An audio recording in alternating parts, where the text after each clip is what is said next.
శుక్లాంబరధరం విష్ణుం శశివర్ణం చతుర్భుజం ప్రసన్నవదనం ధ్యాయేత్ సర్వవిఘ్నోపశాంతయే అని స్వామివారికి నమస్కారం చేసుకుని మనం విష్ణు సహస్రానికి శంకర భాష్యం చూసుకుంటూ వస్తూ ఉన్నాము. మొదటి నామము విష్ణువు. దానికి వ్యుత్పత్తి పరంగా వివిధ అర్థాలు చూసుకున్నాము. తర్వాత విశ్వం అంటేనే విష్ణువు, విష్ణువు యొక్క సాకార రూపము విశ్వము అని తెలుసుకున్నాము. ఆ తర్వాత ఏ స్తోత్రమైనా, ఏ పురాణమైనా, వేదోపనిషత్తులైనా సరే ప్రతిదీ మంగళప్రదమైన ఓంకారంతోటి మొదలుపెట్టవలసి ఉంటుంది. అదేవిధంగా ఇక్కడ ముందుగా చెప్పింది విశ్వం ఓంకారాన్ని సూచిస్తున్నది. పైగా ఓంకారమే సర్వవ్యాపకమైన పరమాత్మ యొక్క శబ్దరూపము. దానికి అర్థమైన పరమాత్మ విష్ణువు గురించి చెప్తూ ఉన్న ఈ స్తుతి అందుకని విశ్వం నుంచి మొదలయ్యింది అని చూసుకున్నాము. ఇంకా తర్వాత వేరు పురాణాల్లోని ఎన్నో విషయాల్లో సర్వవ్యాపకమైన పరాత్మతత్వము విష్ణువుగా ఎట్లా వ్యాపించింది, వసించి ఉన్నది, ప్రకాశిస్తూ ఉన్నది అని చెప్తూ ఉన్న శ్లోకాలను చూస్తున్నాము. పోయిన వారం చివరగా కొన్ని శ్లోకాలు ప్రహ్లాదుడు చెప్తూ ఉన్నవి చూసుకున్నాము. ఇంకిక్కడి నుంచి ఇంకా కొన్ని ప్రహ్లాదుడే చెప్తూ ఉన్న మాటలు చదువుకుంటూ వెళ్తాము. సహాహం నా పాపమిచ్చామి న కరోమి వదామి వా చింతయన్ సర్వభూతస్థం ఆత్మని అపి చ కేశవం. సర్వభూతస్థమైన సర్వభూతాంతర్యామి అయిన కేశవుణ్ణి ఆత్మని నాలోనే చింతయన్ ధ్యానిస్తూ ఉన్న సహాహం ఆ నేను పాపం అన్నది న ఇచ్చామి కోరను, దాన్ని న కరోమి పాపమన్నది చేయను, వా వదామి దాన్ని అనను కూడా అనను. నానా అన్యులకు పాపం చెయ్యాలన్న చింత ఉంటే, ఆలోచన ఉంటే అదే హేతువుగా మళ్ళీ అటువంటి పాపపు జన్మలే కలుగుతూ ఉంటాయి. కర్మచేత, మనసు చేత, వాక్కు చేత పరపీడనం ఎవడు చేస్తాడో వాడు అశుభకరమైన, అమంగళకరమైన పాప జన్మలే పొందుతూ ఉంటాడు. నేను భగవంతుణ్ణే మనసులో పెట్టుకుని ఉన్నాను, పాపపు ఆలోచన చేయను, అటువంటి పని చెయ్యను, అటువంటి మాట అనను అని ఆయన చెప్తూ ఉన్నాడు. సహాహం న పాపమిచ్చామి న కరోమి వదామి వా చింతయన్ సర్వభూతస్థమాత్మని అపి చ కేశవం. శారీరం మానసం వాక్చం దైవం భూతభవం తథా సర్వత్ర సమచిత్తస్య తస్య మే జాయతే కుతః.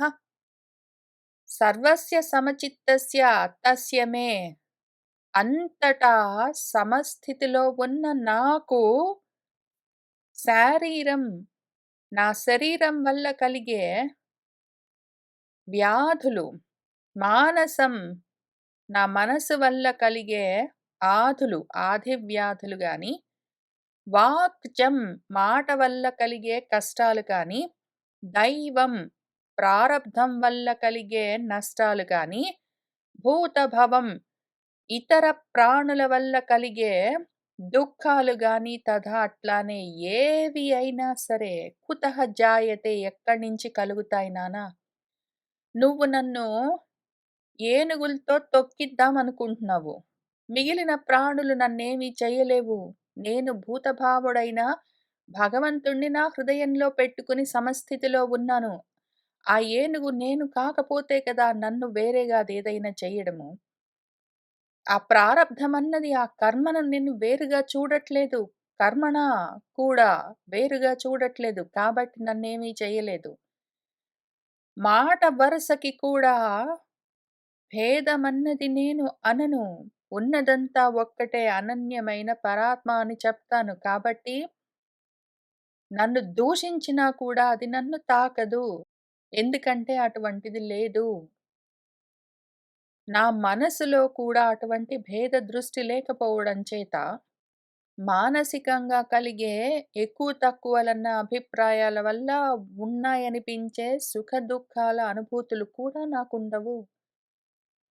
నా శరీరాన్ని, నన్ను, నిన్ను, ఆ ఏనుగును, ఆ తొక్కిస్తున్నవాణ్ణి, ఆ పామును, దాని విషాన్ని, నా ప్రారబ్ధాన్ని, నా మనసును అన్నిటినీ సమంగా చూస్తూ ఉన్న నాకు శారీరకమైన బాధలు కూడా లేవు. సర్వత్రా సమంగా ఉన్న నా మనసుకు ఎటువంటి కష్టాలు ఎటువైపు నుంచి కూడా కలగవు. శారీరం మానసం వాక్యం దైవం భూతభవం తథా సర్వత్ర సమచిత్తస్య తస్య మే జాయతే కుతః. ఏవం సర్వేషు భూతేషు భక్తిః అవ్యభిచారిణి కర్తవ్యా పండితైః జ్ఞాత్వా సర్వభూతమయం హరిం. ఏవం ఈ విధంగా సర్వభూతమయుడైన హరిని జ్ఞాత్వా తెలుసుకుని, అంతటా ఉన్నది అదే స్వరూపం అని తెలుసుకుని, పండితైః పండితుల చేత, సర్వేషు భూతేషు సర్వప్రాణుల్లో ఉన్నది అదే పరాత్మ అన్న అవ్యభిచారమైన భక్తి, అనన్య భక్తి, మార్పులేని భక్తితో, అత్యంత ఆసక్తితో ఉండడమన్నది కర్తవ్య, చేయవలసి ఉన్నది. కాబట్టి ఈ విధంగా ఆలోచిస్తూ, విచారిస్తూ, తెలుసుకుంటూ, సర్వభూతాల్లో సర్వప్రాణుల్లో ఉన్నది అదే పరమాత్మ అని ఆ జ్ఞానాన్ని కలిగి ఉన్నవాళ్ళు, పండితులు, ప్రతి ప్రాణిని అదే పరమాత్మ స్వరూపంగానే చూడవలసి ఉంటుంది. అనన్య భావంతో చూడవలసి ఉంటుంది. ఏవం సర్వేషు భూతేషు భక్తిః అవ్యభిచారిణి కర్తవ్యా పండితైః జ్ఞాత్వా సర్వభూతమయం హరిం. సామచ ఉపప్రదానంచ భేదదండౌ తథాపరౌ ఉపాయాః కథితాః హి ఏతే మిత్రాదీనాంచ సాధనే. నానా సామ దాన భేద దండ ఉపాయాలని, సామదాన భేద దండోపాయాలని ఉంటాయి. అయితే ఈ ఉపాయాలన్నీ దేనికోసం నానా? ఇవన్నీ మిత్రాదీనాం, మిత్రులన్న వాళ్ళను, శత్రువులన్న వాళ్ళను సాధించడం కోసము. ఈ సాధనాలన్నీ ఏతే ఉన్నాయని కథితాహ చెప్పబడతాయి. తన వాళ్ళను, పరులను సాధించాలి అంటే సామదాన భేద దండోపాయాల్లో ఏవో ఒక ఉపాయాలో లేదో కొన్ని ఉపాయాలో అన్నో వాడవలసి ఉంటుంది. నాకు మిత్రులు లేరు, శత్రువులు లేరు. నువ్వు సౌమ్యంగా నాతో మాట్లాడుతూ నా మనసు మార్చాలని చూసినా, అవిస్తాను, ఇవిస్తాను, పెళ్లి చేస్తాను, రాజ్యానికి యువరాజుని చేస్తాను, డబ్బులిస్తాను, లేదా ఇవన్నీ చేస్తే నీకు గొప్ప కీర్తి కలుగుతుంది, దానవులందరిలో గొప్ప పేరొస్తుంది అని నువ్వు దానాలన్నీ చేస్తేనో, లేకపోతే అందరికి దూరమైపోతావు అని భేదం చెప్పడం వల్లో, లేదా దండోపాయాలు ఏనుగులతో తొక్కించడము, పాములతో కరిపించడము, ఇవన్నీ నువ్వు చేస్తున్నావు బానే ఉంది గాని, ఈ ఉపాయాలన్నీ భేదాలు చూస్తున్న వాళ్ళ కోసము నానా. తనపర భేదాలు, తరతమ భేదాలు చూస్తున్న వాళ్ళ కోసము ఈ సాధనాలు పనికొస్తాయి అని చెప్పబడతాయి. తాన్యేవ అహం న పశ్యామి మిత్రాదీన్ తాత మా క్రుధః సాధ్య అభావే మహాబాహో సాధనైః కిం ప్రయోజనం. ఓ ప్రభు, ఓ మహాబాహో పరాక్రమవంతుడా, మా క్రుధః కోపం తెచ్చుకోకు. ఏమిరా ఎన్ని ప్రయత్నాలు చేసినా కూడా నువ్వు లొంగట్లేదే అని నా మీద నువ్వు కోపం తెచ్చుకుంటున్నావు. నేను లొంగడం, లొంగకపోవడంతో సంబంధం లేదు నాన్న. ఎందుకు అంటే నువ్వు ఈ సామదాన భేద దండోపాయాలు నా పైన ఉపయోగించినా కూడా, వాటిని మిత్రాదీన్ వీళ్ళు నాకు మిత్రులు, నా వాళ్ళు మంచివాళ్ళు. వీళ్ళు శత్రువులు, నాకు పరులు. నాకు వాళ్ళంటే ద్వేషము. మొదలైన భేదాలను తాత, నాన్న నేను న పశ్యామి ఏవ చూడనే చూడను. అసలు సాధ్యమన్నది అభావమైపోతే లేకుండా పోతే, సాధించడమన్నదే లేకుండా పోతే, సాధనైః సాధనాలతో ప్రయోజనం కిం ఉపయోగమేమి నాన్న? ఏదైనా సాధించాలంటేనే కదా సాధనాలు కావలసింది. నువ్వు సామదాన భేద దండోపాయాలన్న సాధనాలను వాడి నన్ను సాధించాలనుకుంటున్నావు. నేను నిన్ను శత్రువని గాని, మిత్రుడని గాని అనుకోవట్లేదు. నేను అంతా సమంగా చూస్తూ ఉన్నాను. నన్ను సాధించడం కష్టము. కాబట్టి ఈ సాధనాలు నా పైన పని చెయ్యవు నాన్న. సామ చ ఉపప్రదానంచ భేదదండౌ తథా అపరౌ ఉపాయాః కథితాః హి ఏతే మిత్రాదీనాం చ సాధనే తాన్ ఏవ అహం న పశ్యామి మిత్రాదీన్ తాత మా క్రుధః సాధ్య అభావే మహాబాహో సాధనైః కిం ప్రయోజనం సర్వభూతాత్మకే తాత జగన్నాథే జగన్మయే పరమాత్మని గోవిందే మిత్రామిత్ర కథాః కుతః తాత నాన్న సర్వభూతాత్మకుడు జగన్నాథుడు జగన్మయుడు పరమాత్మ గోవిందుడు ఆయన యందు మిత్రులు శత్రువులు అన్న కథలు ఆ ప్రసంగాలే కుతః ఎక్కడి నుంచి వస్తాయి నాన్న. ఉన్నదంతా ఒకే పరమాత్మ అయి ఉండగా అందులో తన వాళ్ళు పరులు అన్న భేదాలు ఎక్కడి నుంచి వస్తాయి? ఆ జగన్నాథుణ్ణే నేను అంతటా చూస్తూ ఉన్నప్పుడు శత్రువులు లేరు, మిత్రులు లేరు. భేదాలు లేనప్పుడు ఉపాయాలు పనికిరావు నాన్న. సాధించేందుకు కారణం లేదు కాబట్టి సాధనాలకు ప్రయోజనముండదు. సర్వభూతాత్మకే తాత జగన్నాథే జగన్మయే పరమాత్మని గోవిందే మిత్రామిత్ర కథాః కుతః జడానాం అవివేకానాం అశూరాణాం అపి ప్రభో భాగ్యభోగ్యాని రాజ్యాని సంతి అనీతిమతాం అపి. ఓ ప్రభూ రాజా, జడానాం మూర్ఖులు, అజ్ఞానులు, అవివేకానాం అవివేకులు, అశూరాణాం ధైర్యము లేదు, పౌరుషం లేదు, దైన్యంగా ఉంటారు. అనీతిమతాం నీతిమంతులు కారు. వాళ్లకు న్యాయము ధర్మము తెలియదు, ధైర్యము లేదు, వివేక జ్ఞానము లేదు, మూర్ఖత్వముతో ఉంటారు. అటువంటి వాళ్లకు కూడా అపి రాజ్యాలు, రాజ్య భోగాలు, రాజ్య భాగ్యాలు అన్నీ ఉంటాయి నాన్న. ఎందుకు అంటే వాడు చేసుకున్న పుణ్యం వల్ల. వాడికి న్యాయమేమో ధర్మమేమో తెలియదు, వాడికి ధైర్యం తెలియదు, పట్టుదల ధృతి తెలియదు, వాడికి జ్ఞానము లేదు, వివేకము లేదు. అయినా కూడా వాడొకవేళ భూతదయ కలిగి పుణ్యం చేసుకుంటే వాడికి కూడా రాజ్యాలు, భాగ్యాలు, భోగ్యాలు అన్నీ ఉంటాయి నాన్న.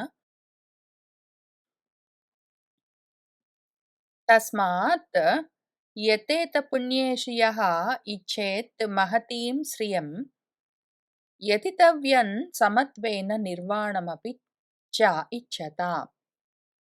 తస్మాత్ కాబట్టి యః ఎవడైతే మహతీం శ్రియం మహైశ్వర్యాన్ని ఇచ్చేత్ కోరుకుంటాడో వాడు పుణ్యేషు యతేత పుణ్యాలు చేయవలసి ఉంటుంది.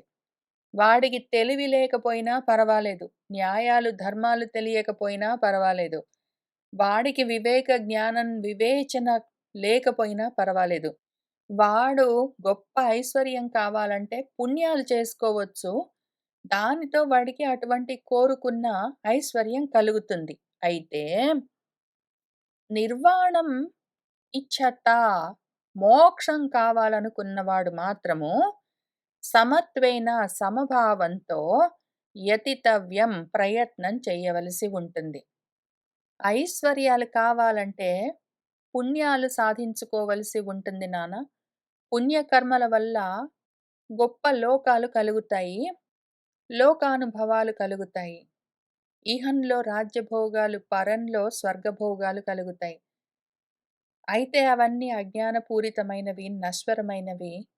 క్షీణే పుణ్యే మర్త్యలోకం విశంతి అని మళ్ళీ జన్మలెత్తవలసి వస్తుంది. అయితే మోక్షం కావాలంటే మాత్రము ప్రయత్నం మీద ఇటువంటి సమదృష్టిని సాధించవలసి ఉంటుంది నాన్న. జడానాం అవివేకానాం అశూరాణామపి ప్రభో భాగ్యభోగ్యాని రాజ్యాని సంతి అనీతిమతాం అపి. తస్మాత్ యతేత పుణ్యేషు చ ఇచ్చేత్ మహతీం శ్రియం యతితవ్యం సమత్వేన నిర్వాణమపి చ ఇచ్చత. దేవాః మనుష్యాః పశవః పక్షివృక్షసరీసృపాః రూపం ఏతత్ అనంతస్య విష్ణోః భిన్నం ఇవ స్థితం. ఈ దేవతలు, మనుషులు, పశువులు, పక్షులు, వృక్షాలు, చెట్లు, సరీసృపాలు, పాములు మొదలైనవన్నీ ఈ రూపమంతా ఎన్ని రూపాలుగా ఉన్నా కూడా అదంతా అనంతస్య విష్ణోః ఆ అనంతుడైన విష్ణువు యొక్క అనేకమైన భిన్నం రూపం ఇవ స్థితం వేరు వేరు రూపాలుగానే ఉన్నాయి. ఇన్ని వేరు వేరు రూపాల్లో కనిపిస్తున్నవన్నీ అనంతమైన విష్ణువు యొక్క భిన్న రూపాలు. దేవాః మనుష్యాః పశవః పక్షివృక్షసరీసృపాః రూపం ఏతత్ అనంతస్య విష్ణోః భిన్నం ఇవ స్థితం. ఏతద్ విజానతా సర్వం జగత్ స్థావర జంగమాత్మకం ద్రష్టవ్యం ఆత్మవత్ విష్ణుః యతః అయం విశ్వరూపదృక్. ఏతత్ ఈ స్థావర జంగమాత్మకమైన చరాచర జగత్ సర్వం మొత్తము విష్ణుః విష్ణువే.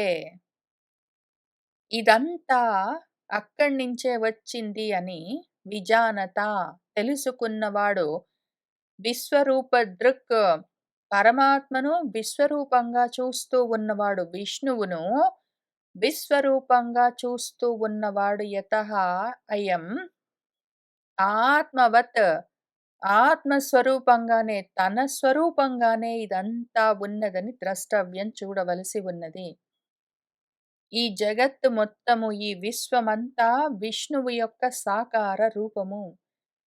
చరాచర జగత్తు మొత్తము విష్ణువు యొక్క సాకార రూపము ఈ విశ్వము అన్న దృష్టిని పెంచుకుంటూ ఉన్నవాడై అక్కడికి ఆగకుండా అదంతా తనే అయి ఉన్నాడు అని ఆ చూపు పెంచుకుంటూ ఆ విధంగా చూడవలసి ఉన్నది.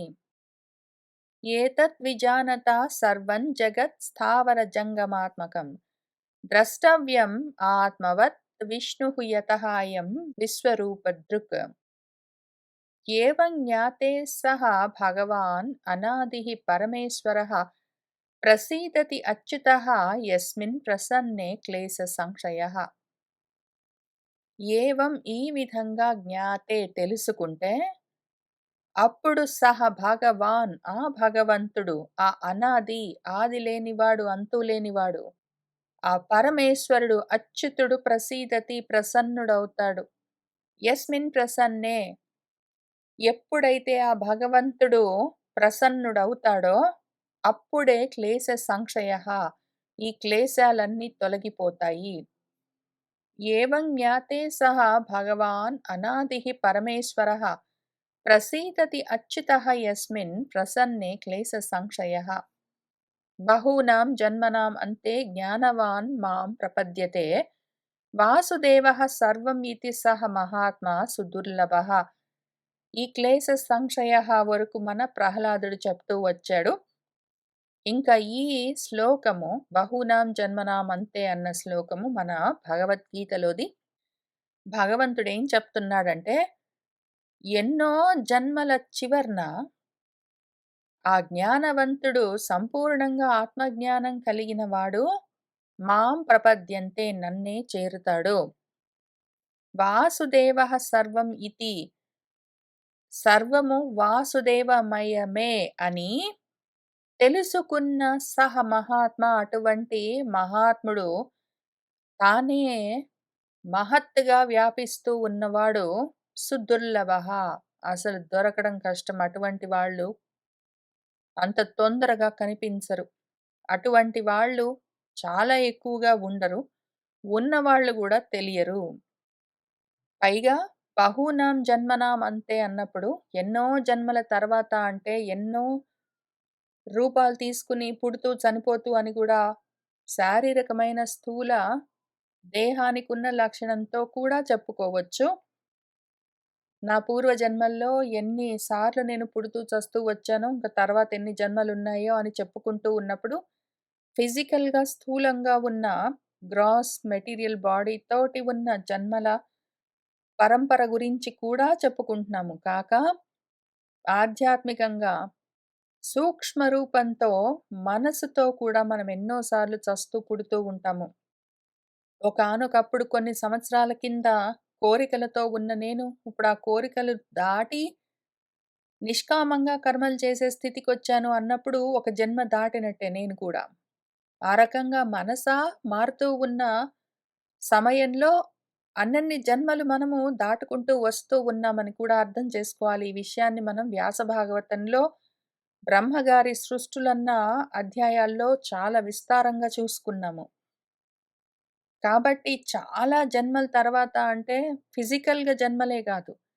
మనసా కూడా గబగబా మనము మారిపోతూ, మారిన ప్రతిసారి ఎందుకు అంటే మరణం అంటే మార్పే. చనిపోవడము అంటే మారడము. బాల్యం నుంచి, కౌమారం నుంచి, యవ్వనం నుంచి, వార్ధక్యం నుంచి మృత్యువు, మళ్ళీ జన్మ, ఇవన్నీ మార్పులు అని మన భగవద్గీతలో భగవంతుడు చెప్తూ వచ్చారు.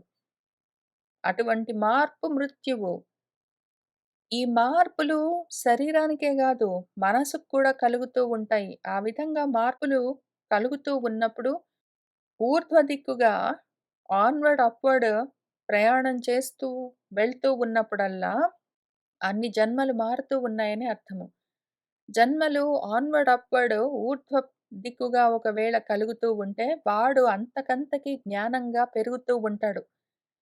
ఆ విధంగా జ్ఞానంగా వ్యాపించి ఉన్నవాడు అఖండమైన జ్ఞానస్వరూపమై నిలబడిపోతాడు.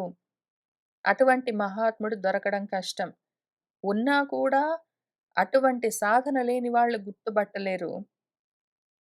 గుర్తుపట్టడానికి స్థూల దేహంతో వాళ్ళకు సంబంధం ఉండదు. వాళ్ళు సూక్ష్మంగా విష్ణువై వ్యాపిస్తూ వెళ్ళిపోతారు. బహూనాం జన్మనామంతే జ్ఞానవాన్ మాం ప్రపద్యతే వాసుదేవః సర్వం ఇతి సహ మహాత్మా సుదుర్లభః. ఇత్యాది వచనైః చ హింసాదిరహితేన స్తుతినమస్కారాది కర్తవ్యమితి దర్శయితుం విశ్వశబ్దేన బ్రహ్మాభిధీయతే ఇతి వా. ఇత్యాది వచనైః మొదలైన వాక్కులతో అస్సలు చేయవలసినదేమి, కర్తవ్యమేమి, హింసాదిరహితేన ఆత్మహింస, పరపీడనం లేకుండా స్తుతి, నమస్కారాలు మొదలైన వాటితో చేయవలసిన కర్తవ్యాలేమి, కర్తవ్యం ఇతి అని దర్శయితం చూపించడం కోసమే విశ్వశబ్దంతో, విశ్వం అన్న నామంతో బ్రహ్మ అభిధీయతే చెప్పబడుతూ ఉన్నాడు. ఇతివా అని కూడా దానికి అర్థము.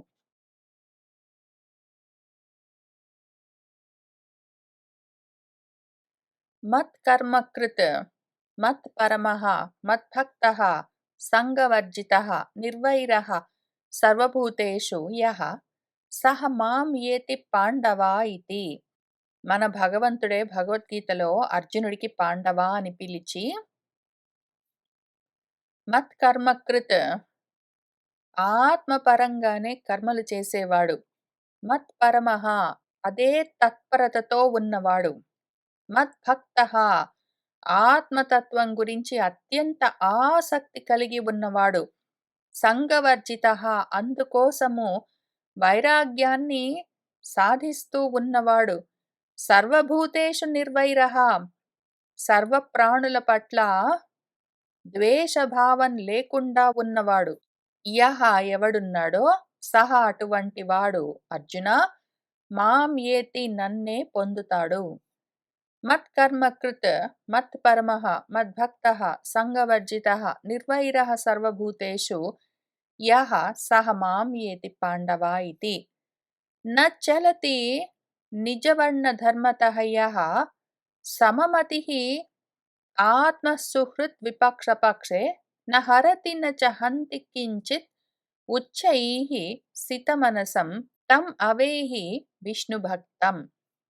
యః ఎవడైతే నిజవర్ణ ధర్మతః న చలతి తన స్వధర్మం నుంచి పక్కకు తొలగడో, ఆత్మ తను, సుహృత్ తనవాళ్ళు, విపక్షులు శత్రువులు, పక్షులు స్వపక్షులు తనవాళ్ళు అని తన పరభేదాలు ఏమీ చూడనివాడు, అంతటా సమమతిః అంతా సమానంగా చూడగలిగినవాడు, ఎవడైతే నా హరతి ఇతరుల సొమ్మును దొంగిలించడో, నచ హంతి కించిత్ ఏమాత్రము ఎవ్వరిని హింసించడో, ఉచ్చైః ఉన్నతంగా ఉంటాడో, సితమనసః స్వచ్ఛమైన మనస్సుతో ఉంటాడో, తం అటువంటి వాణ్ణి విష్ణుభక్తం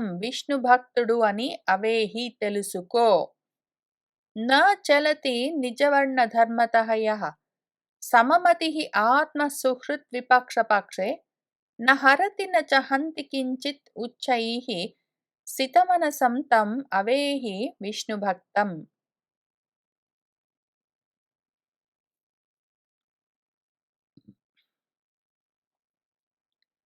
విమలమతిః అమత్సరః ప్రశాంతః శుభచరితః అఖిల సత్వమిత్రభూతః ప్రియహితవచనః అస్తమానమాయః వసతి సదా హృది తస్య వాసుదేవః. విమలమతిః నిర్మలమైన మనస్సు కలిగినవాడు. అటువంటి వాడికుండే లక్షణాలేమి? అమత్సరః వాడు మాత్సర్య భావము ద్వేషభావంతో ఉండడు. అందుకని వాడు ప్రశాంతః కోరికలు కోపాలు లేకుండా ఉంటాడు. శాంతించి ఉన్న మనసుతో ఉంటాడు. శుభచరితః సన్మార్గంలో ఉంటాడు. అఖిల సత్వమిత్రభూతః సర్వప్రాణుల పట్ల మైత్రీభావంతో ఉంటాడు. ప్రియహితవచనః తన గురించి పరుల గురించి ప్రియమైన మాటలు, హితకరమైన మాటలే మాట్లాడుతూ ఉంటాడు. అవే ఆలోచనలు చేస్తాడు. అవే కర్మలు చేస్తూ ఉంటాడు. అస్తమాన మాయః వాడిలో మాయ అస్తమించి ఉంటుంది, తొలగిపోయి ఉంటుంది. అటువంటి వాడెవడుంటాడో తస్య హృది వాడి హృదయంలో వాసుదేవః వాసుదేవుడు సదా వసతి ఎల్లప్పుడూ వసించి ఉంటాడు. నిర్మలమైన చిత్తం ఎవరికుంటుందో అటువంటి వాడి హృదయంలో వాసుదేవుడుంటాడు. నిర్మలమైన చిత్తం అంటే ఏమి? శుద్ధ చిత్తము. చిత్తశుద్ధి కలిగిన వాడి హృదయంలో భగవంతుడు ఉంటాడంటే ఆ హృదయం ఎట్లా ఉంటుంది? అందులో ద్వేషాలుండవు, కామాలుండవు. వాడిలో కోపాలు కోరికలు ఉండవు. అవి ఉపశమించి ఉంటాయి. వాడు సదాచారంలో ఉంటాడు, సన్మార్గంలో ఉంటాడు, అందరి పట్ల మైత్రీభావంతో ఉంటాడు. అటువంటి సువాసన మైత్ర్యాది వాసనలతో ఉంటాడు. వాడు అందరి పట్ల ప్రియకరమైన, హితకరమైన మాటలే మాట్లాడుతూ ఉంటాడు. ద్వేషంతో కూడిన మాటలు, అహితం చెయ్యాలి, పాపం చెయ్యాలన్న మాటలు, ఆలోచనలు, చేతలు వాడిలో ఉండవు. వాడిలో ఇవన్నీ ఎందుకు కలుగుతాయంటే మాయ తొలగి ఉండడం చేత. ఆ మాయ లేని, మర్మం లేని, నిష్కపటమైన మనసులోనే పరబ్రహ్మము స్థితమై ఉంటాడు. విమలమతిః అమత్సరః ప్రశాంతః శుభచరితః అఖిల సత్వమిత్రభూతః ప్రియహితవచనః అస్తమానమాయః వసతి సదా హృది తస్య వాసుదేవః. వసతి హృది సనాతనే చ తస్మిన్ భవతి పుమాన్ జగతః అస్య సౌమ్యరూపః క్షితిరసం అతిరమ్యం ఆత్మనః అంతః కథయతి చారుతయా ఏవ సాలపోతః. ఈ విధంగా మనస్సు నిర్మలంగా ఉంచుకుంటే అందులో వచ్చి పరమాత్మ తిష్ట వేసుకుని కూర్చుని ఉంటారు. ఆ విధంగానే తస్మిన్ సనాతనే హృది వసతి, వాడి మనసులో ఆ సనాతనమైన పరబ్రహ్మము తిష్ట వేసుకుని వసించి ఉంటే, ఇంకా అస్య పుమాన్ ఆ మనిషి జగతః జగత్తు మొత్తానికి, లోకానికి అంతటికీ సౌమ్య రూపః భవతి, సౌమ్యుడుగా కనిపిస్తాడు. ఇంక ప్రపంచము వాడి పట్ల భయం పొందదు. వాడికి ప్రపంచం గురించి భయం లేదు. ఎందుకంటే వాడు సర్వము వాసుదేవమయమని చూస్తూ ఉన్నాడు. కాబట్టి వాడికి లోకంతో గొడవ లేదు. దాని వల్ల భయం లేదు.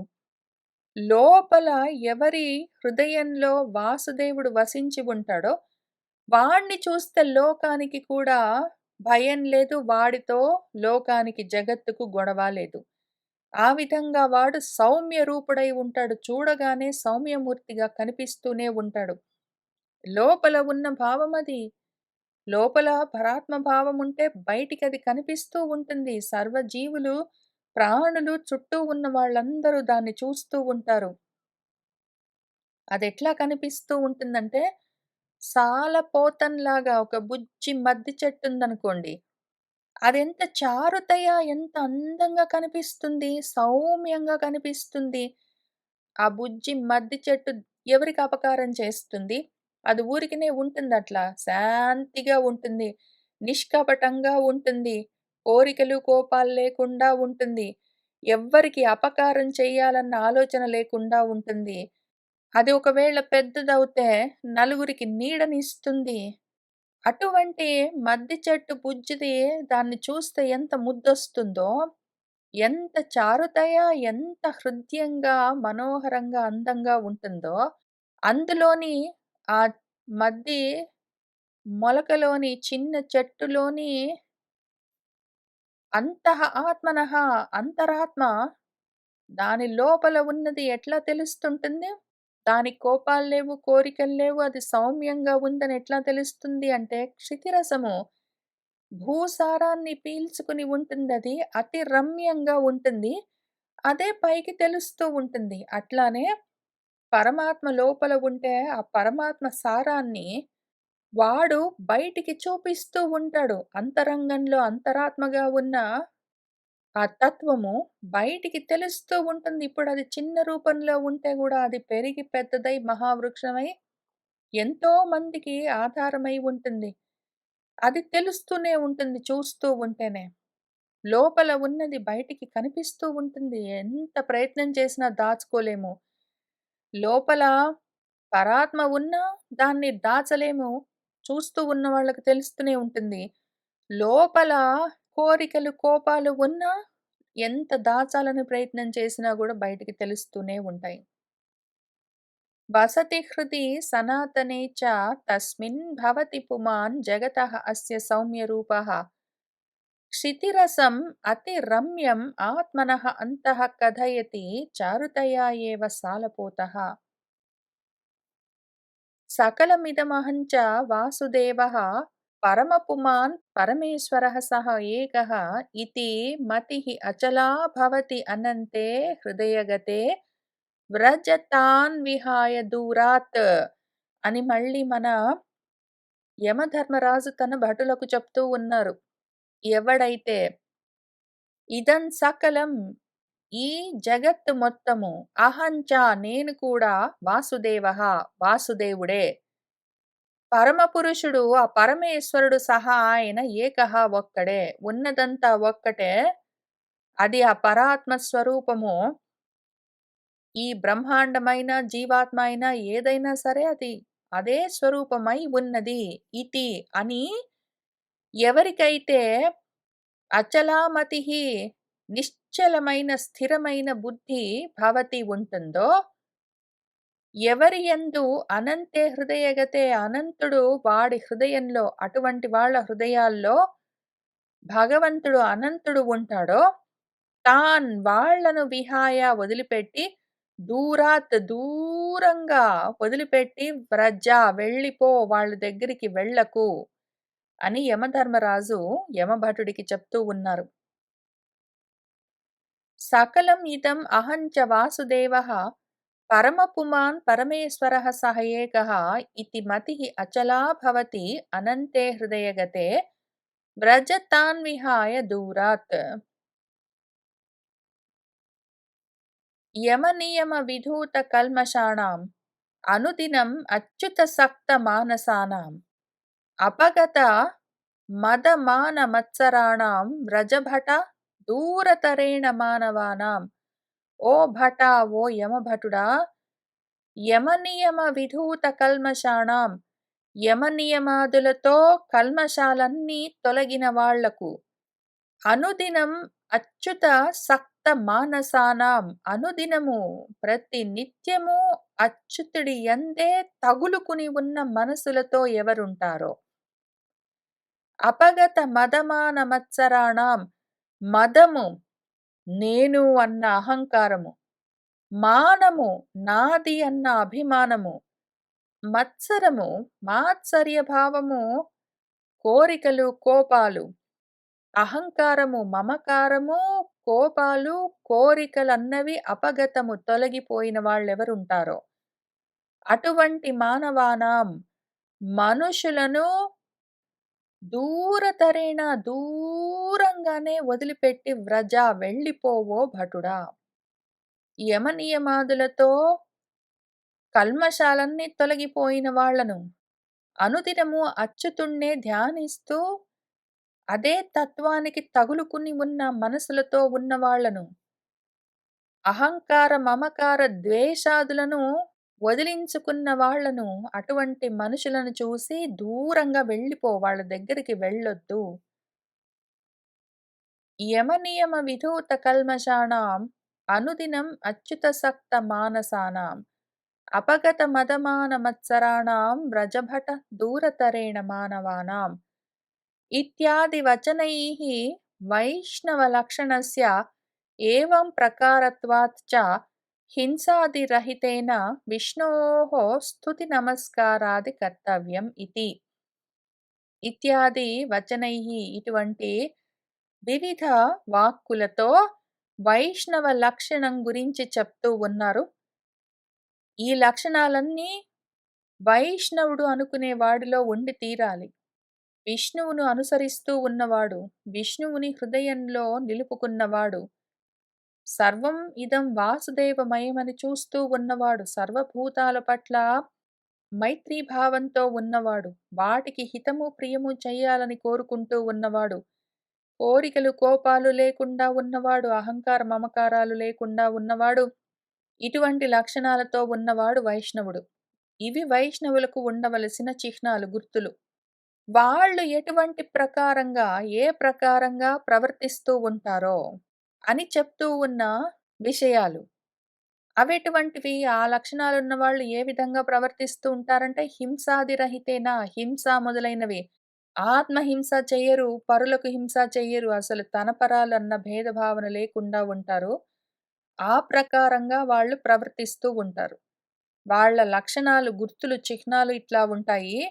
వాళ్ళ ప్రవర్తనలు అట్లా ఉంటాయి అని చెప్తూ విష్ణోః స్తుతి నమస్కారాది, విష్ణువుకు స్తుతి నమస్కారాలు ఏ విధంగా చెయ్యాలి విష్ణువుకు స్తుతి నమస్కారాలు ఎట్లా చెయ్యాలి అంటే సర్వవ్యాపకమైనది అదే తత్వం అని తెలుసుకొని సర్వభూతాల పట్ల దయ కలిగి ఉండి, అదే అత్యంత ఆసక్తితో సర్వభూతాలు, సర్వప్రాణుల పట్ల కూడా ఉండి, అవన్నీ కూడా తన స్వరూపంగానే, ఆత్మస్వరూపంగానే చూస్తూ ఉండాలి. ఇవన్నీ చెయ్యడము కర్తవ్యము.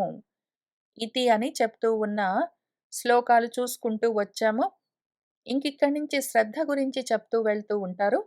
మనం వచ్చే వారం వచ్చి కూర్చొని మళ్ళీ శ్రద్ధ అన్న విషయం గురించి తెలుసుకుంటూ వెళ్దాము. సర్వం శ్రీకృష్ణ పరబ్రహ్మ పాదారవిందార్పణమస్తు.